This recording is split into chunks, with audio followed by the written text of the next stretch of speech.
Assalamualaikum warahmatullahi wabarakatuh. Perkenalkan, nama saya Amarika dari jurusan Sistem Informasi Universitas Bina Sarana Informatika. NIM saya 192404146. Nah, di sini saya ingin menjelaskan terkait protokol autentikasi. Yang pertama yaitu ada Kerberos, LDAP, OAuth. Yang kedua ada manajemen kunci dan sertifikat. Yang pertama itu sertifikat digital, yang kedua adalah manajemen kunci.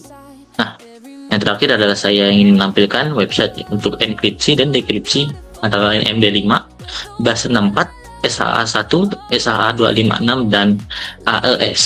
Oke, mungkin itu saja. Baik, di sini saya akan menjelaskan terutama yaitu adalah protokol autentikasi, yaitu Kerberos.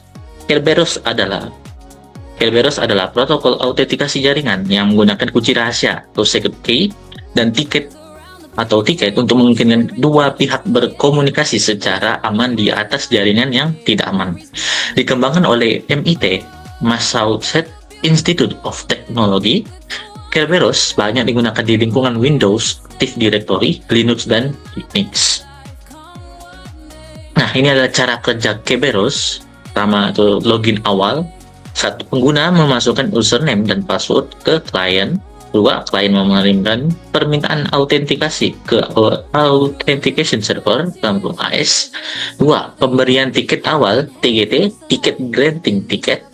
Pertama itu AS memberikan identitas pengguna. Yang kedua, jika benar, AS mengirim TGT yang dienkripsi dengan kunci rahasia pengguna. Yang ketiga, permintaan akses ke layanan. Pertama itu ketika pengguna ingin mengakses layanan, misalnya file server, klien mengirim TGT ke tiket granting server atau TGS untuk mendapatkan service tiket. Yang keempat ada akses ke server layanan. Pertama itu klien mengirim service ke server layanan ataupun service server. Yang kedua, server memverifikasi tiket dan memberikan akses tanpa harus memasukkan password lagi. Lanjut. Nah, ini adalah kelebihan dan kekurangan dari Kerberos tadi. Kelebihan Kerberos yang pertama itu single sign-on ataupun SSO. Pengguna login sekali bisa akses banyak layanan. Penggunaan tiket untuk autentikasi bukan password langsung. Yang ketiga, menggunakan timestamp untuk mencegah replay attack. Yang keempat adalah sangat cocok untuk di lingkungan enterprise dengan banyak layanan internal. Nah, ini ada kekurangan Kerberos. Yang pertama itu kompleks untuk dikonfigurasi. Yang kedua, sinkronisasi waktu ataupun clock synchronization sangat penting. Yang ketiga, jika key distribution center KDC down, autentikasi gagal. Nah, lanjut ke bagian LDAP ataupun protokol autentikasi yang kedua. LDAP adalah Lightweight Directory Access Protocol. LDAP adalah protokol untuk mengakses dan mengelola direktori pengguna dalam jaringan, biasanya digunakan untuk autentikasi pengguna di sistem internal, seperti jaringan, perusahaan, ataupun kampus. Lanjut. Nah, ini adalah cara kerja LDAP. Yang pertama itu user mengirim permintaan login ke aplikasi, misalnya login intranet perusahaan. User masukkan username, password. Dua, aplikasi mengirim kredensial ke server LDAP, biasanya ke porting 389 LDAP atau 636 LDAPS untuk versi aman. Yang ketiga, server LDAP mencari user berdasarkan UID atau CN, common name di dalam directory. Contohnya, mencari UID sama dengan ikral, OU sama dengan mahasiswa, DC sama dengan kampus, DC sama dengan AC, DC sama dengan ID. Keempat adalah server LDAP melakukan link verifikasi. Jika password cocok, autentikasi berhasil. Jika tidak cocok, autentikasi gagal. Yang kelima, setelah berhasil, aplikasi bisa mengambil atribut user seperti nama lengkap, email, role, dan lain-lain. Nah, ini adalah kelebihan dan kekurangan LDAP. Yang pertama itu terpusat. Semua data pengguna, yang pertama itu adalah kelebihan dari LDAP. Pertama itu terpusat, semua data pengguna tersimpan di satu tempat ataupun mudah dikelola. Yang kedua, cepat dan efisien untuk query data pengguna. Yang ketiga, integrasi mudah dengan banyak sistem internal seperti email, file, server, dan intranet. Yang keempat, aman bila dikombinasikan dengan SSL ataupun TLS ataupun LDAPS. Nah, yang terakhir ada kekurangan LDAP. Pertama itu kompleks untuk setup awal, setup awal, butuh pemahaman struktur directory, Yang kedua adalah kurang cocok untuk aplikasi web modern karena lebih fokus ke sistem internal. Yang ketiga, tidak cocok untuk otorisasi pihak ketiga seperti login via Google ataupun Facebook. Nah, lanjut ke bagian ini yaitu OAuth, protokol autentikasi yang ketiga. Nah, OAuth ataupun Open Authorization.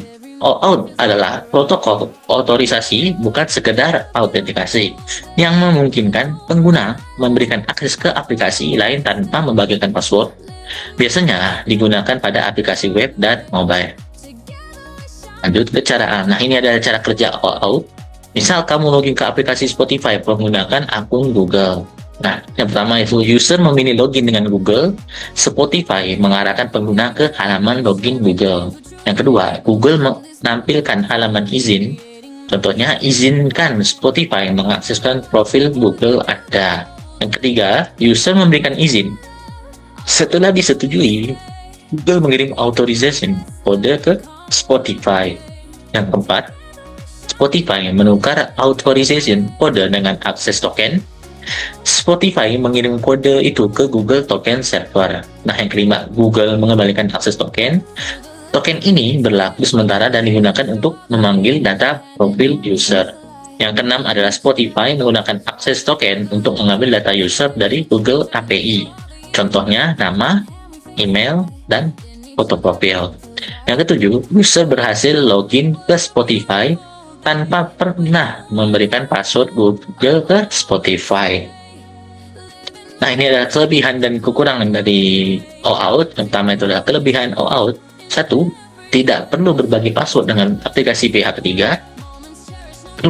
Fleksibel dan aman, mendukung token akses sementara ataupun akses token.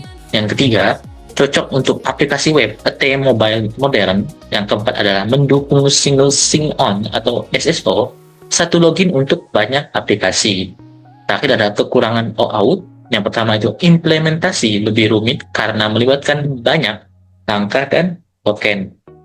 Yang kedua, butuh kepercayaan tinggi antara penyedia identitas Google, Facebook, dan aplikasi.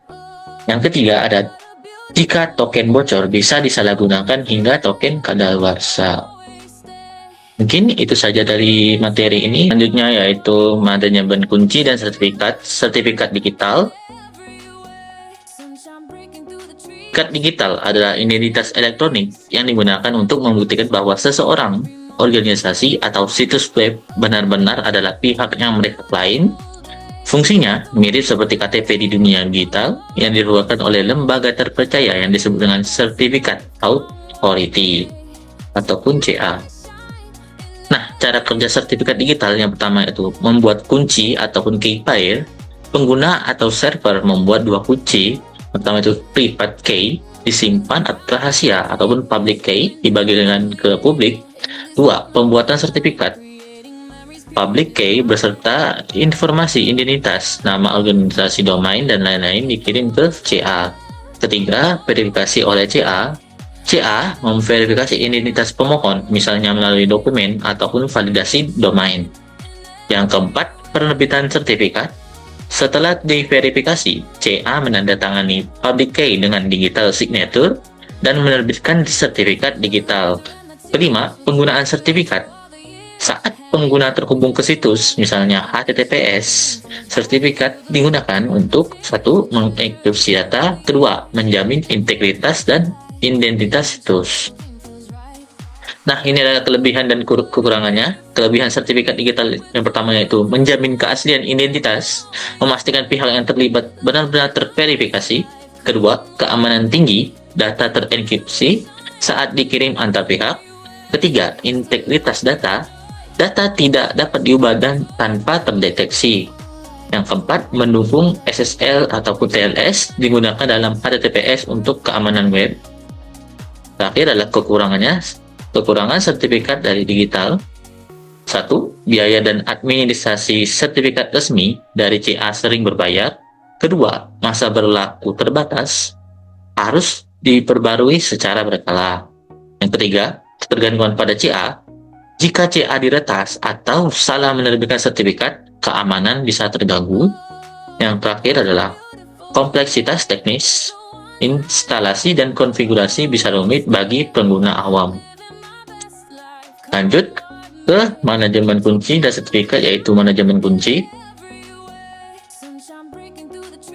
Manajemen kunci adalah proses mengatur siklus hidup kunci kriptografi, termasuk pembuatan, distribusi, penyimpanan, penggunaan, rotasi, dan penghancuran kunci. Tanpa sistem manajemen kunci yang baik, keamanan enkripsi bisa gagal, bahkan jika algoritmanya kuat. Nah, lanjut ke cara kerja manajemen kunci. Yang pertama itu pembuatan kunci. Sistem menghasilkan kunci simetris atau asimetris dengan algoritma tertentu, misalnya AES ataupun RSA. 2. Distribusi kunci. Kunci dikirim ke pihak yang berhak menggunakannya dengan cara aman. 3. Penyimpanan aman. Kunci disimpan di lokasi aman seperti hardware, security, module, ataupun HSM, ataupun key vault. 4. Penggunaan. Kunci digunakan untuk enkripsi, dekripsi, tanda tangan digital, atau autentikasi. 5. Rotasi dan pembaruan. Kunci diganti secara berkala untuk mencegah penyalahgunaan. Yang 6. Penghapusan atau pemusnahan. Kunci yang sudah tidak digunakan dihancurkan agar tidak bisa dipakai lagi. Nah, inilah kelebihan dan kekurangan dari manajemen kunci. Kelebihannya, 1. Keamanan data lebih terjamin, karena pengolahan kunci dilakukan secara sistematis. Yang kedua, mendukung skala besar, dapat digunakan untuk banyak pengguna dan sistem. Ketiga, mengurangi risiko kebocoran kunci dengan penyimpanan dan distribusi yang aman. Keempat adalah kepatuhan regulasi. Banyak standar seperti ISO 27001 mensyaratkan manajemen kunci. Terakhir adalah kekurangan manajemen kunci. Yang pertama itu kompleks dan mahal, membutuhkan perangkat keras atau software khusus seperti HSM. 2. Butuh keahlian khusus. Pengelola harus paham keamanan kriptografi. Ketiga, risiko sentralisasi. Jika server menyimpan kunci diretas, semua data bisa berisiko. Terakhir adalah pemeliharaan rutin, harus terus dipantau, diperbarui, dan dirotasi. Mungkin itu saja dari materi ini. Selanjutnya saya akan menjelaskan atau mencontohkan ataupun menunjukkan enkripsi dan dekripsi seperti MD5, SHA-256, SHA-1, dan AES.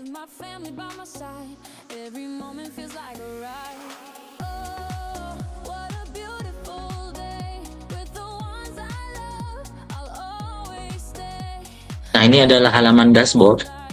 Halaman dashboard ketika user sudah login. Ini adalah data DB PHP ataupun penghubung ke halaman database-nya, DB enkripsi. Ini adalah localhost instance VPN yang saya gunakan. Dan ini adalah halaman login PHP, tampilan untuk login PHP. Ini adalah logout. Nah, ini adalah proses login PHP. Di sini saya menggunakan pemanggilan yaitu MD5, SHA-1, SHA-25, 1664, dan AES ataupun dekripsi AES. Dan sama hal juga dengan proses register. Di sini juga saya memanggil MD5, SHA-1, SHA-256, 1664, dan AES. Ini adalah codingannya. Kalian lihat.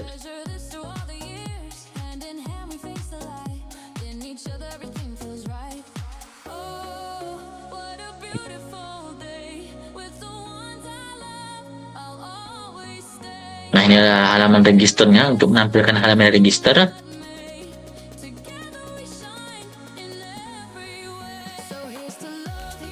nah yang ini adalah style CSS. Style CSS ini untuk penampilan warna seperti font ataupun warna background. Inilah codingannya. Baik, selanjutnya saya akan menunjukkan sistem kerjanya atau cara kerjanya enkripsi dan dekripsi seperti MD5, 1664, SHA-1, SHA-256, dan AES. Nah, ini adalah halaman dari login PHP. Nah, ini berlaku ketika kita sudah mempunyai username ataupun password. Jika belum, kita register terlebih dahulu. Misal,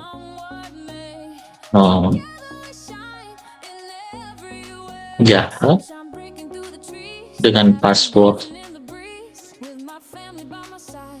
Jaka saja, misalkan seperti ini. Nah, ini kan tanpa angka ya, kita menggunakan SAA 256.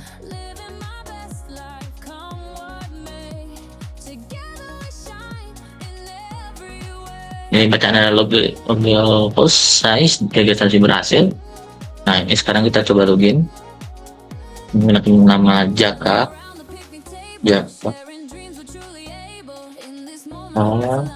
Lalu passwordnya tadi Jaka Santet. Nah, kita coba login. Nah, dia bakalan masuk ke halaman ini, halaman dashboardnya. Selamat datang Jaka. Nah, ketika di save, dia bakalan masuk ke database tadi dengan nama Jaka. Bentar saya lihat terlebih dahulu.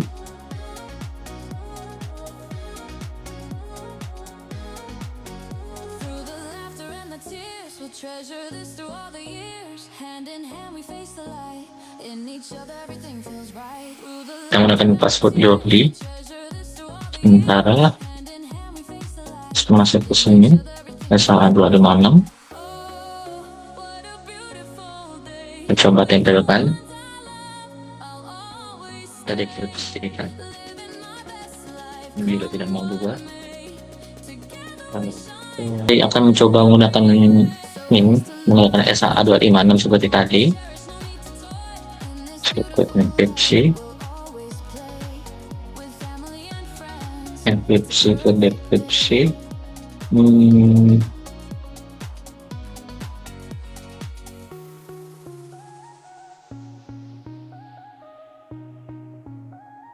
Coba dekripsikan.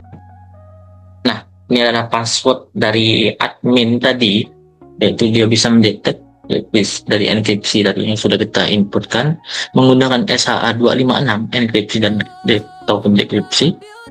Nah, ini adalah kode khasnya dan ini adalah password aslinya. Jadi ketika kita mengeksekusikan dari yang tadi itu database yang namanya user admin, nah di situ passwordnya akan menggunakan enkripsi, lalu kita rubah menjadi dekripsi. Nah, ini adalah password aslinya, adalah admin 123. Biasanya kalau kita kombinasi antara huruf besar, huruf kecil, mungkin agak kesulitan dari SAA ini, jadi tidak bisa membaca. Jadi kita coba membuat password yang mudah saja seperti ini. Misalkan user admin, namanya user min, dan passwordnya menggunakan admin 123. Nah, ketika dia diubah ke SAA 256 enkripsi dan dekripsi, dia akan berubah seperti ini. Ini adalah enkripsinya dan ini adalah dekripsinya. Mungkin itu saja yang dapat saya sampaikan, kurang lebihnya mohon maaf. Sekian dari saya, terima kasih.